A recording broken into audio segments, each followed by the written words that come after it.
think investors often chase returns and they often forget small components that actually are in their control. People often worry about compounding of returns over time, but they don't actually understand how fees can actually have a big impact on that. The National Treasury in South Africa in 2013 did a study, and the goal of that study was just to see what is the long-term impact on fees. And what they found was that if you reduced your annual fee from about 2.5% down to 0.5%, it could actually result in 60% more value at the end of 40 years. And they're doing this over like sort of the time horizon of 40 years. And that's sort of your retirement accumulation phase that you're saving for retirement. And what they actually found is regardless of return, the outcome was actually always the same. You always landed up with more money by reducing your fees, whether you had 10% or 8%. And so it's quite powerful because we often see returns as a compounding thing, but we forget that also the fees we pay compound over time as well. So I read the book a while back by Tony Robbins, and he spoke about this whole concept of fees, which I didn't understand. And having worked in the industry, it didn't seem like such a big deal. It was obviously fees have to be paid, but if we can get performance for a client, then that's fantastic.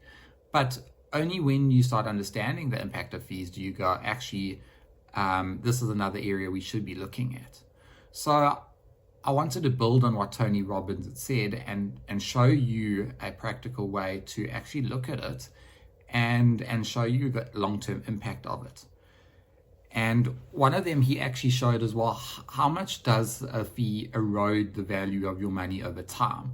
So I wanted to just do a quick graph here, and I'm going to actually share these workings with you because you can then go and manipulate stuff and see how and what changes with the assumptions. But basically, if you never had to pay fees, for example, and let's just say we started at $10,000 and we let it grow for 40 years. We didn't touch the money, we just left it and we let it grow for 40 years. And we never paid any fees. After 40 years, we would come out at $452,593. But we know we can't live in a perfect world. Unfortunately, there are fees we have to pay. And so we got to say, well, what about other fee levels? So let's just say in an extreme case at 2.5%. If we were paying at 2.5%, we would only come out with $164,000. So that's quite a big difference between $164,000 and $452,000. And you got to say to yourself, but 2.5% doesn't seem like very much a year, but over 40 years you can see that it actually adds up. So one would say, well, how do I actually reduce my fees? I need to get my fees down to a level that's acceptable.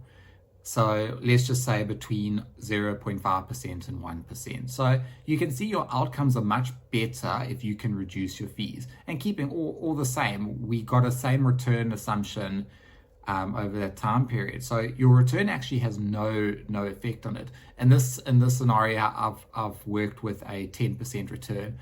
But I mean, you can do it on any return scenario and the outcome is going to be very similar anyway. So what fees are we talking about here? In South Africa, we have a nice way of showing this, and with regulation, we have to show clients an EAC, which is an effective annual cost. And the idea of this is that we show the effective fees over a 1 year, 3 year, 5 year, and 10 year horizon. And really, the regulators did this in South Africa just to try and create some transparency around the fees because they didn't want clients to get taken advantage of. And I don't know if the rest of the world has gone this way, but there's nothing stopping you from using what we do in South Africa for the rest of the world. And it's actually quite easy to do. So I want to just give a brief example of what an EAC looks like for us. So it gets broken down into 4 components. One being the investment management fee, and this is the fee that you would pay for the funds you use or the ETFs you use. And it's just that management of the investment side. So it's usually the fund managers. Included in that would be your transaction cost. So once again, in South Africa, regulation requires fund managers to disclose their average transaction cost over a 3-year horizon. So in an investment management fee, you would see that transaction cost already. I know in the US, this isn't something that is shown.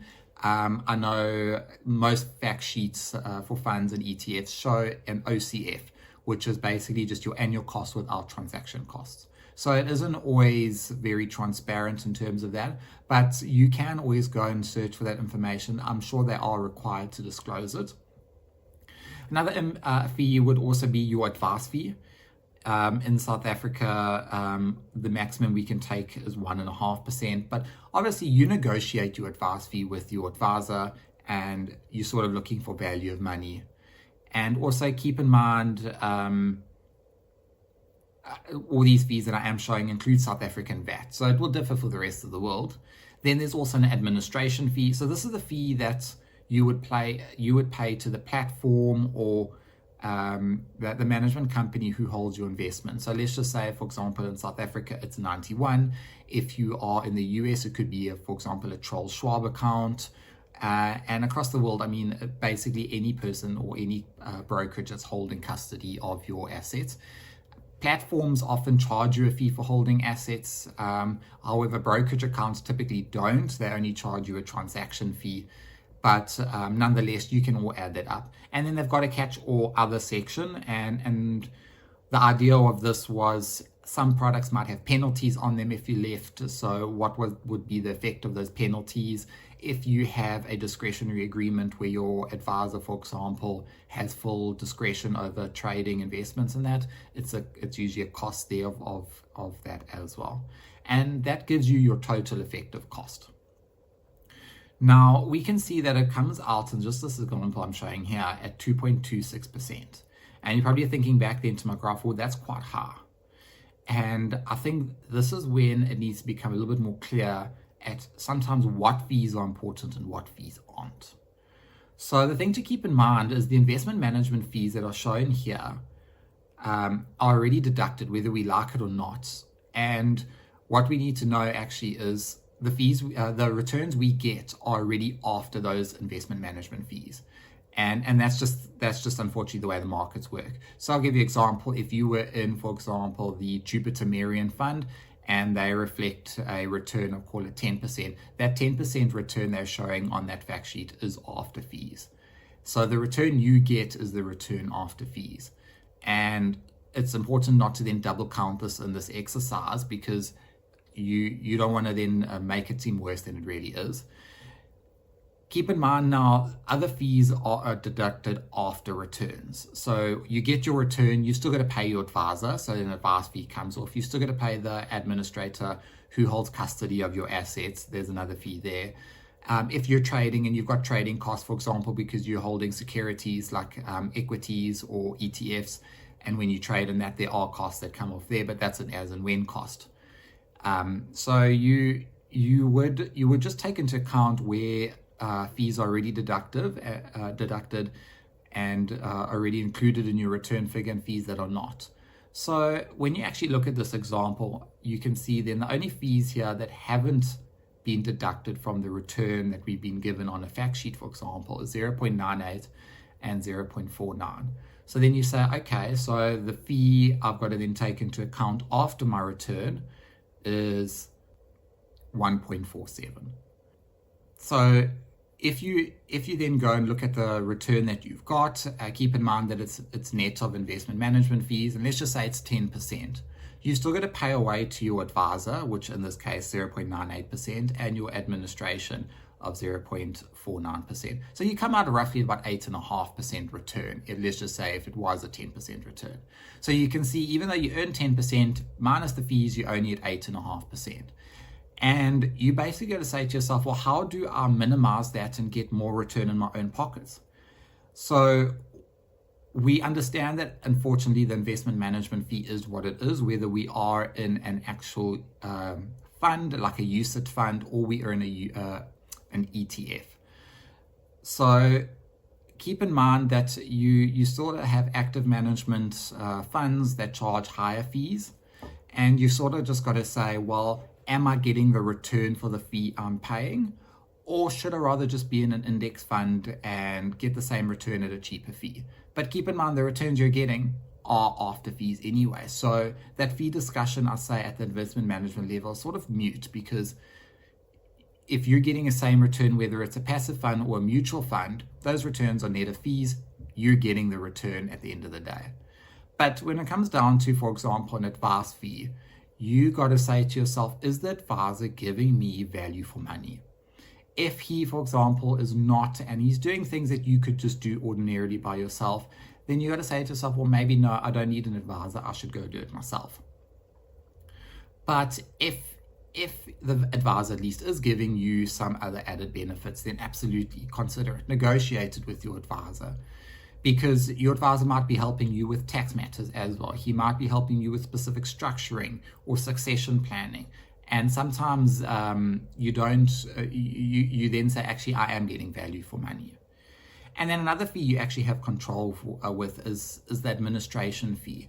So I, for example, my investments sit on a brokerage platform, so I'm not paying an administration fee. I'm only paying transaction costs as and when I make trades.